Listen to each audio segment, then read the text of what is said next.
नमस्कार. आज होता दसरा आणि आमच्या दिवसाची सुरुवात झाली अशी. सकाळी दूध पिऊन झाल्यावर मस्त लोळत लोळत टी व्ही बघायची.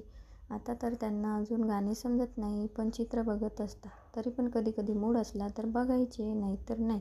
मग आंघोळीचा टाईम झाला. दोघांना आंघोळ करून झाल्यावर बाहेर फिरायचं असतं.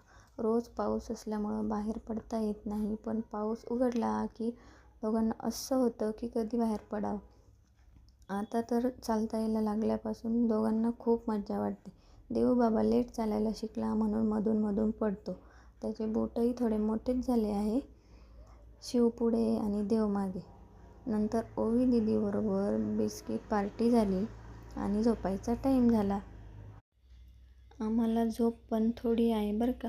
दुपारी झोप झाली तेव्हा पप्पा त्यांच्यासाठी टेडी घेऊन आले होते. पप्पा त्यांच्यासाठी काही ना काही खरेदी करतच असतात. देवला तर खूप आनंद झाला, पण शिव थोडं घाबरत होता. संध्याकाळी आजीने दोघांच्या सायकलची पूजा केली, हार घातला आणि दोघांना ओवाळले. आणि दिवाळी तर अजून खूप लांब आहे, पण आम्हाला आजच सेलिब्रेट करायची होती. म्हणून देवने आणि आजीने मस्त दिवाळी सेलिब्रेट केली. आमचे व्हिडिओ आवडल्यास नक्की लाईक करा आणि सबस्क्राईब करा.